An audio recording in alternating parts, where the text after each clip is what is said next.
ifike. Salamu kwa wote wanaonijua na wale wasionijua. Mimi ni Solange. Ilikuwa baraka na heri kwa siku zetu kukutana na njia za Mungu wetu. Furaheni ninyi nyote ndugu, jamaa na marafiki. Kwani hapo juu mbinguni ulikuja malaika mtakatifu na yule ndiye mwana wa Mungu wetu. Na mikononi mwake alikuja na kitabu kimeandikwa juu yake hivi, Kutaniko Takatifu. Na alipofungua kiliandikwa, nasoma katika kitabu cha Kutaniko Takatifu chapitre 4 verset yake 40 mwisho wake 60. Inasema, basi ni hivi, mtashika sana maneno ya haki, kiangalia sana mwenendo wenu ninyi na uzao wenu, ubatizwe nyote kwa neno la Roho mwenye haki, wala si kwa maji, kuanzia sasa na kuendelea, na mtabatiza roho zenu na matendo yenu kila siku na popote mwendapo, kwani kila siku mfanyapo makosa kwa Mwenyezi Mungu, basi mtajibatiza kwa maneno yangu na kutubu. Mtabatizana vipi? Kwa kufundishana neno na kumuhujia Muumba wenu, kwani kila yeye anayesikia maneno yangu na kuiamini na kumuhujia Mungu kwa moyo wa kutubu dhambi zake na kuziacha kabisa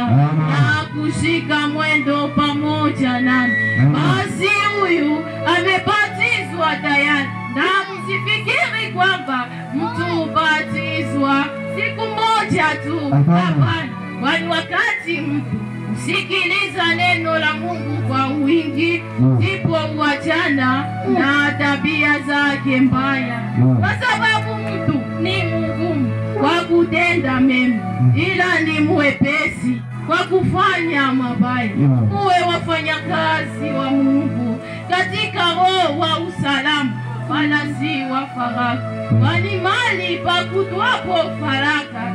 Fahamuni kwamba roho wa laana ni pale, usiwe watu weusi na roho zenu nyeusi hivyo hivyo kama ngozi zenu, hapana, kwani ni afadhali kuwa mweusi wa ngozi za mwili kuliko kuwa mwenye ngozi nyeupe na roho nyeusi.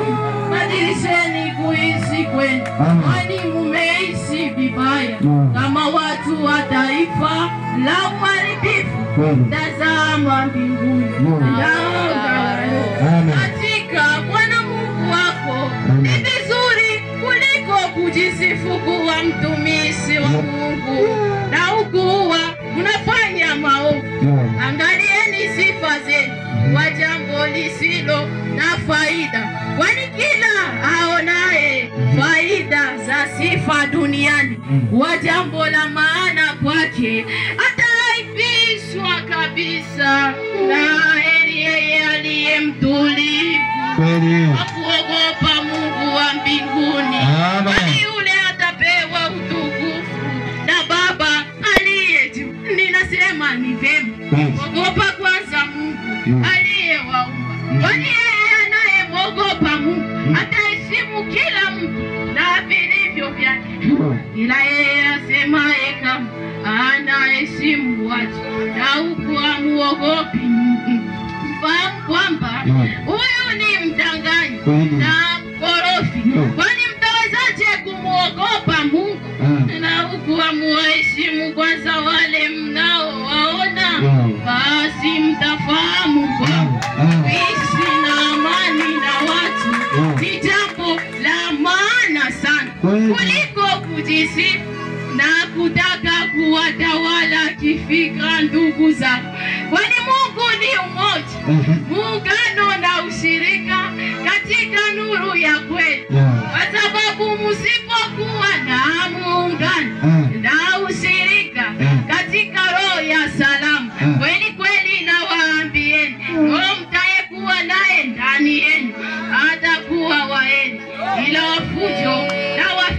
basi kama fitina ni pamoja nani, nguvu za Mungu naweza kuiona wapi? Kila mtu wa kweli atulize sana wakati wa kufanya jambo, kijua kama shetani huwa nafurahia sana unataka kufanya mtego wake.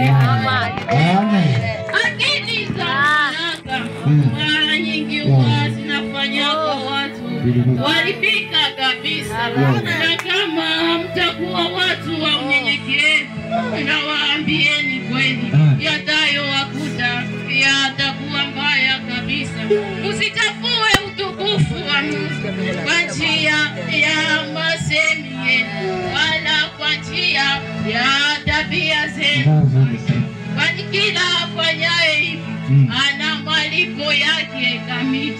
Kwani kama mtu akitenda mema analipiwa mema na mbingu, basi kila yeye atayefanya uovu atapewa taabu yake kamili. Usiwe wazazi makahaba katika roho, itakuwa uzao wenu kama hawa wa mwili, kwa sababu kama watu walizini kwa njia ya mwili na wakakataliwa na kutupwa na Mungu, basi itakuwaje kwa wale wa roho?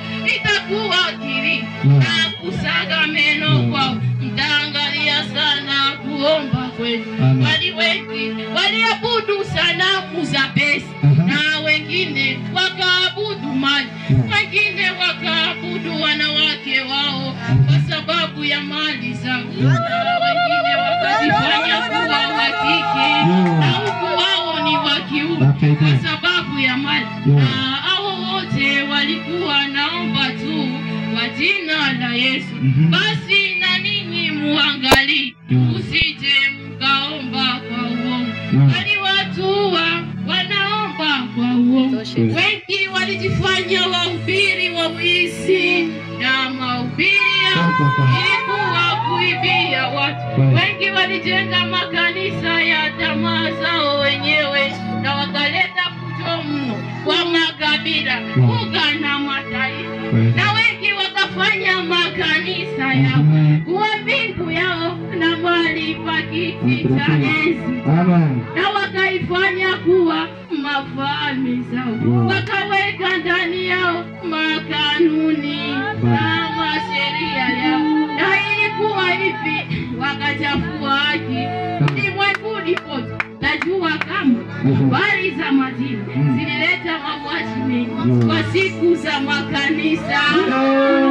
ulimwenguni.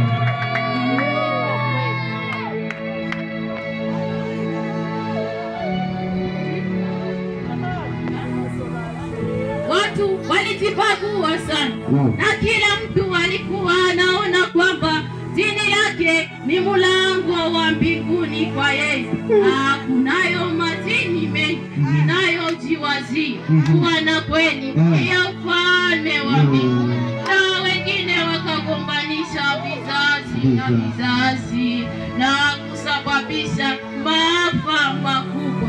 Vyumba vya maombi vilizidi kuwa nyingi, hata ikazidisha wabaya kuwa na kwa kipindi cha korona. Usisahau kama kwa nchi ya Afrika vyumba vya maombi ya kusaidia watu kwa uongo na wizi vilizidi mno, na makanisa yalizidi kuwa kwa wingi ulimwenguni, na manabii za fitina na za uongo walizidi mno, hata ikawa kwamba kwa kila familia za watu ulitokea manabii na wakadanganya vizazi vyao wenyewe.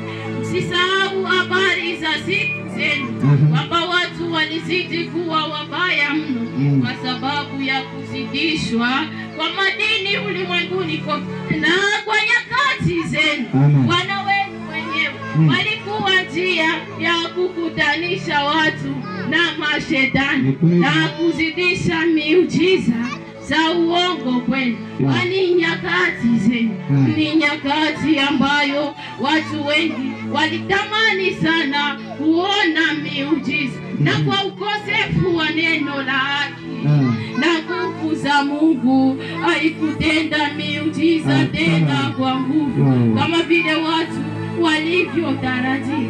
Sasa ndipo uzao wa dunia ukajipatia miujiza za uongo kutoka kwa mashetani. Wana wenu mulio wazaa wenyewe wakawa wenye kuvua nguo za mama na ndugu zao wasichana katika vipindi mbalimbali vya maombi na kuacha uji kanisani kwenu, na mapepo wabaya wakajaa kwa wasichana na vijana wenu kwa siku zenu, na kuna nuru kubwa iliyowasaidia. Ila kila mahali walipotafuta usalama na wokovu wao wenyewe, Mwenyezi Mungu akawafichia uso wake, na dhambi kazidi kuwa nyingi ulimwenguni. Manabii walitamanisha watu wengi sana kwa maneno yao, kwani umati wa watu uliwasikiliza na ukavutwa na tamaa za fedha iliyokuwa mahubiri yao, wala si neno la Mungu mhukumu. Ndipo Mwenyezi Mungu alipowaacha kabisa ubaguzi na fitina vilizidi mioyoni mwa watu, ijapo watu walizidi kumomba Mungu kwa tamaa zao wenyewe. Basi wengi wao wakaomba mashetani wakifikiri kwamba ni Mungu muumbaji. Fikira kwa Mwenyezi Mungu. Najua namaliza sasa. Mpendwa wa Mungu, maneno ya Mungu inakupa nini? Nani kwanza nifikiri? Amen. Maneno ya Mungu ilimwokoa yule mwenye kiburi, yule